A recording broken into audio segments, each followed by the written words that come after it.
ప్రతి సంవత్సరం చైత్రమాసంలో శుక్లపక్షంలో వచ్చేటటువంటి నవమి శ్రీరామనవమి అన్న పేరుతో మనందరం పాటిస్తూ ఉంటాం. శ్రీరామ నవమి నాడు అందరూ తప్పకుండా ఉపవాసం చేస్తారు. చేసి పొద్దున్నే రామచంద్రమూర్తిని ఆరాధన చేసి బాలకాండలోంచి శ్రీరామచంద్రమూర్తి యొక్క అవతారం ఆవిర్భవించినటువంటి ఘట్టాన్ని, ఆ సర్గని పారాయణ చేస్తారు. పారాయణ చేసి దేవాలయానికి వెళ్ళి రామచంద్రమూర్తిని సేవించి పరిపరి విధముల మార్చి ఇంద్రియములకు భగవంతుణ్ణి ఆలంబనంగా ఇచ్చి ఉపవాస దీక్షలో రామచంద్రమూర్తిని సేవిస్తారు. అంటే కన్నులతో కొంతసేపు రామచంద్రమూర్తి యొక్క రూపాన్ని చూడడం, చెవులతో రామచంద్రమూర్తి యొక్క కీర్తనాన్ని వినడం, చేతులతో రామచంద్రమూర్తిని సేవించడం, అలాగే నోటితో రామచంద్రమూర్తి యొక్క కీర్తిని భజించడం, అలా మార్చి ఇంద్రియములను రామచంద్రమూర్తి యొక్క సేవ యందు వినియోగిస్తారు. ఆ రోజంతా ఉపవాసం ఉండి శ్రీరామచంద్రమూర్తి యొక్క సేవ చేసి ఆ సాయంకాలం పట్టాభిషేక సర్గ చదువుతారు.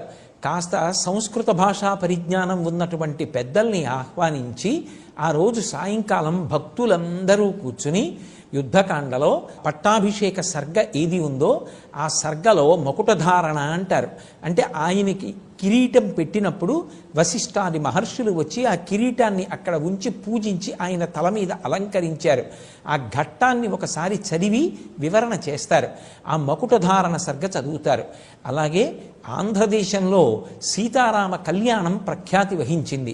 కళ్యాణం చూసినంత మాత్రం చేత, కళ్యాణంలో ఉన్నటువంటి తలంబ్రాల అక్షతలు తల మీద వేసుకున్నంత మాత్రం చేత 3 రకములైనటువంటి అనుగ్రహం కలుగుతుంది.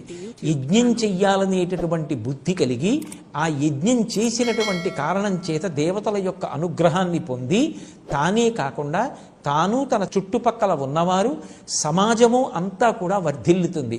అలాగే ఐశ్వర్యము బాగా పెరుగుతుంది. 3 సంతానము కలుగుతుంది. కళ్యాణము వలన పొందనటువంటి ప్రయోజనము లోకంలో ఉండదు. అన్ని ప్రయోజనములు పొందవచ్చు. అంత గొప్ప ప్రయోజనములకు ఆలవాలమైనటువంటి సీతారామ కళ్యాణాన్ని వాడవాడలా నిర్వహిస్తారు. చక్కగా ఆ కళ్యాణ సమయంలో అందరికీ కూడా విసినికర్రలు, అలాగే పానకం, వడపప్పు, మామిడి పళ్ళు ఇటువంటివి చలవ చేసేటటువంటి పదార్థాలని పంచిపెడతారు.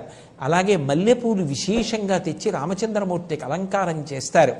రాముడు ప్రత్యేకించి తెలుగువారితో మమేకమైపోయినటువంటి అవతారం.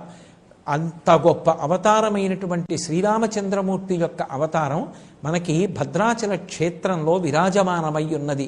ఆ భద్రాద్రి చేసినటువంటి అద్భుతమైనటువంటి తపస్సు ఫలితంగా వామాంకస్థిత జానకీ పరిల సత్కోదండ దండంకరే చక్రం చోర్ధ్వకరేణ బాహుయుగలే శంఖం శరం దక్షిణే బిభ్రాణం జలజాతపత్రనయనం భద్రాద్రి మూర్ధ్ని స్థితం కేయూరాది విభూషితం రఘుపతిం సౌమిత్రియుక్తం భజే అని అపసవ్యముగా ఆయుధములను ధరించి లక్ష్మణ సీతా సమేతుడై రామచంద్ర ప్రభు భద్రాద్రి మీద వెలిశాడు.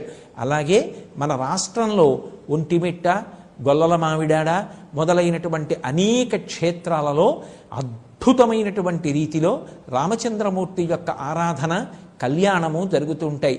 చక్కగా ఆ రోజున రామాలయానికి వెళ్ళి రామచంద్రమూర్తి యొక్క నామం చెప్పి రామకోటి వ్రాసి అందరూ కూడా తరించడానికి పరమ యోగ్యమైనటువంటి కాలం.